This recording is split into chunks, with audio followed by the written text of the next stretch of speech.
Hello guys! Welcome back to my channel. Today's video is another PR haul. Kung gusto niyo makita kung ano tong mga products na natanggap ko, please keep on watching.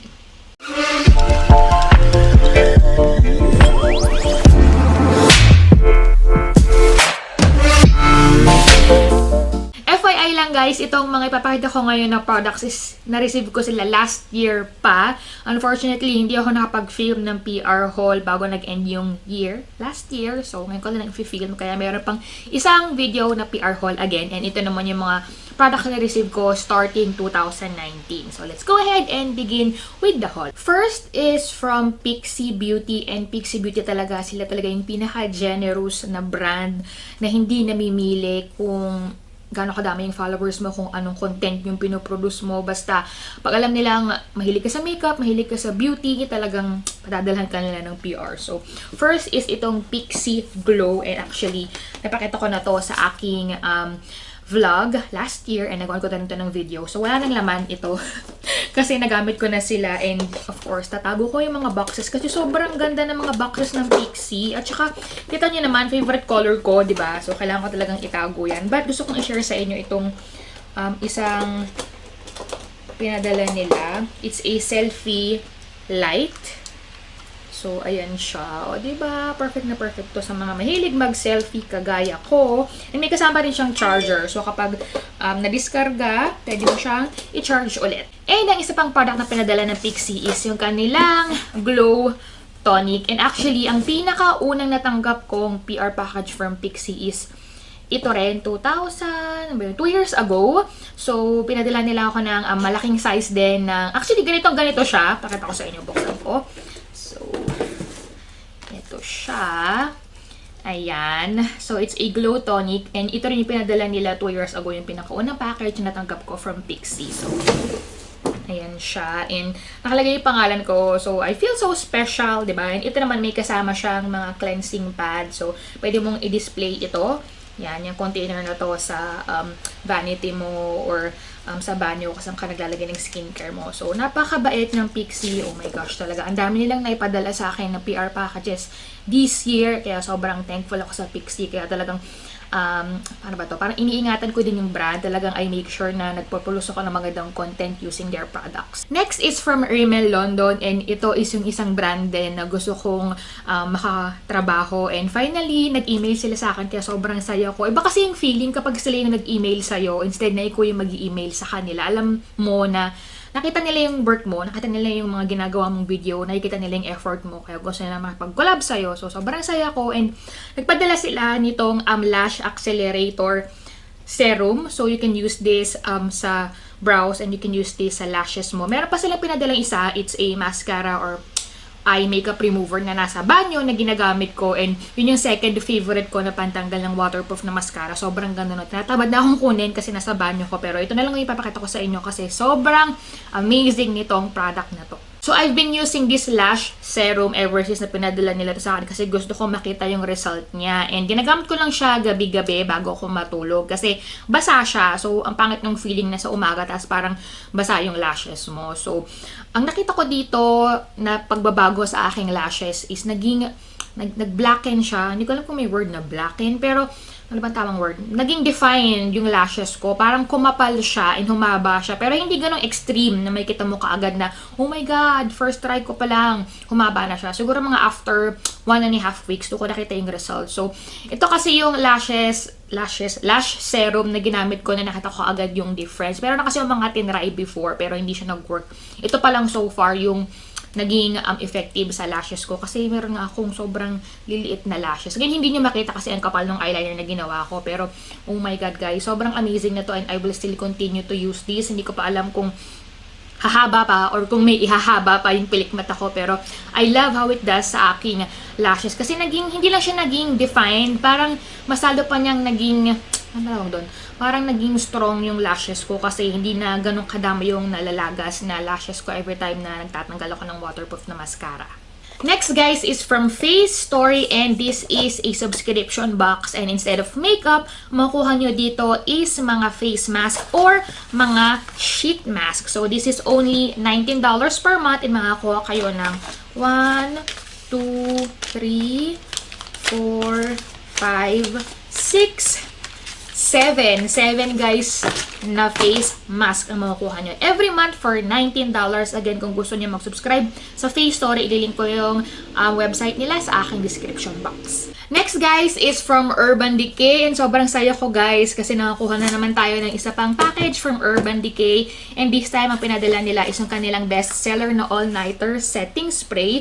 Let me know in the comments below kung gusto nyo magpag-giveaway ako ng mga setting spray kasi sobrang ganda nila. Ito yung isa sa mga setting spray na sobrang recommended ko. Sabi ko nga doon sa aking video kung napanood nyo yun. So let me know in the comments below. Next guys is from KEVYN Cosmetics, and kung hindi nyo alam, this is a sister company of Double Dare, and meron na silang mga makeup products. First is nag-release sila nitong makeup primer, dalawang makeup primer. This one is a Bulgarian Rose Water na primer, and ito naman is a Bulgarian Rose Oil. So this is oil-based primer, ito naman is water-based na primer, and ang isa pa is itong oh wow foundation from KEVYN. Ayan, sobrang full coverage nito pero thick siya, so I make sure na gagamit ako nitong oil or itong water-based na primer para mag-work sa akin to, kasi kung hindi, may emphasize na yung aking mga dry patches and yung aking dry skin. So make sure lang na mag-prep and prime kayo bago kayo gumamit ng foundation na yun. Ang isa pang nirelease nila is itong sponge, makeup sponge, and as you can see, it reminds me of the ano na nga ba yun? Juno & Co na makeup sponge. Ganun siya pero kulay pink siya, and iba rin yung shape niya. So yung isa is sobrang angle na angle, yung isa naman is kaunti lang. So ganun na ganun yung feeling, pero feeling ko malambot ng konti itong sponge ng KEVYN compared do sa Juno & Co.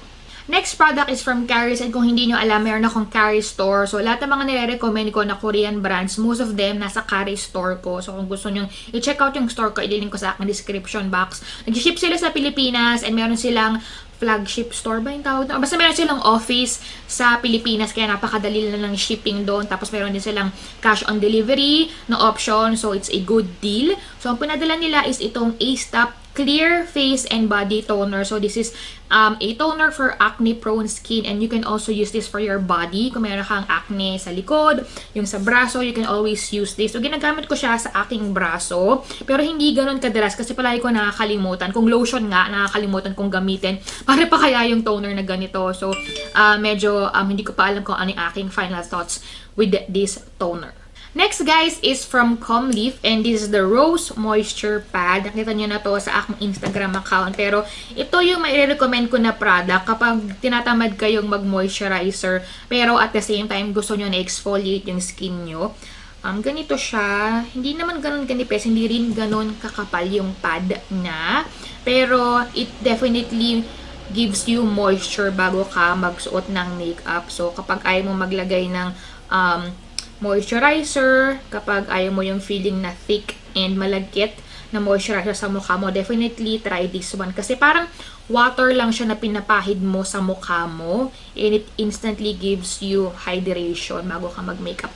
And of course, syempre recommended to kung meron kang dry skin, normal to dry skin. I'm not sure kung mag-work to kung meron kang oily skin, pero di ba lahat naman tayo nagsusuot ng moisturizer every time naglalagay tayo ng makeup. So I guess it also works kung meron kang oily skin. Next guys is mga products from OCTOLY, and lately mga pinapadala ng OCTOLY is ang gaganda, as in sobrang bet na bet ko. First is itong Hidden Gems Eyeshadow Palette, and nagawan ko na to ng video sa aking Instagram. Ganito yung itsura niya. Lahat ng shades is metallic, except, actually hindi siya ganun ka-metallic eh. Siguro shimmery, ganun na lang yung pagka-describe ko sa kanya, shimmery, kasi iba yung metallic. Kasi yung metallic is buttery ng konti, yung kanyang formula, ito is medyo dry. So I would say na parang shimmery lang yung mga shades dito. So lahat shimmery except ito, itong bone na color, and itong black. Yun lang yung matte. So nagawan ko na to ng tutorial if you wanna see the makeup look na ginawa ko using this. Go ahead and check my Instagram account. Next is another eyeshadow palette, and this is from KEVYN. This is the NUDEPOP eyeshadow palette, and wala pa kasi ako natatry na eyeshadow from KEVYN. So ito, natry ko na siya, and ganito yung itsura niya. Definitely yung mga shade na nandito is more dun sa cool na side, and natry ko na yung mga ibang shade, and ito sobrang ganda niya. Ito din yung medyo green, oh my gosh, diba? And what else, ito naman is medyo pinkish. Ayan. Magaganda yung mga shade, pero I would say na meron pa ako mga ibang na-try na brands na mas maganda kesa dito. So, yun. Medyo 50-50 yung aking review dito. And ang KEVYN nakuha is I think it's a luxury brand if I'm not mistaken. So, medyo disappointed ako ng konti dito sa eyeshadow palette na to. Except for the metallic shades. Yan nga, sabi ko sobrang gustong-gusto ko sila. Next guys is from LANCOME and ang pangalan nito is Le Monochromatique. Hindi ko nagunta yung pagka-pronounce ko, pero nagkuhan ko na rin to ng video sa aking Instagram account. Meron silang 5 pinadala sa akin and sobrang ganda nito. Actually ito, hindi ko ni-expect na pwede mo rin pala siyang gamitin sa eyes mo, sa cheeks, and sa lips. I don't recommend using this sa lips kasi parang feeling ko makaka-dry siya ng lips ko. Pero I would use this for example sa aking highlight. Ayan. Diba? Sana niyang na-emphasize yung aking highlight. Tapos eyeshadow. Kasi nagawan ko na rin to ng video. And sobrang ganda niya. Yung formula niya, it reminded me of ColourPop Super Shock na shadow kasi basa siya. Tapos malambot. Ganon. And last but not the least guys is from MORPHE. This is the 8W or Warm Master Palette. So, ganito yung itsura niya. Sobrang ganda ng mga blushes ng MORPHE. Isang swipe mo lang and sobrang pigmented niya. So, take note of that. Kailangan dahan-dahan lang yung pagka gamit mo dito kasi talagang kung hindi, mamumutok yung cheeks mo para mangamatis kasi sobrang pigmented niya. So, that's it guys for my PR haul. Again, ito yung mga products na na-receive ko last year pa. So, next video is yung mga PR products na pinadala sa akin this year, 2019. So, thank you for watching guys and I'll see you on my next video.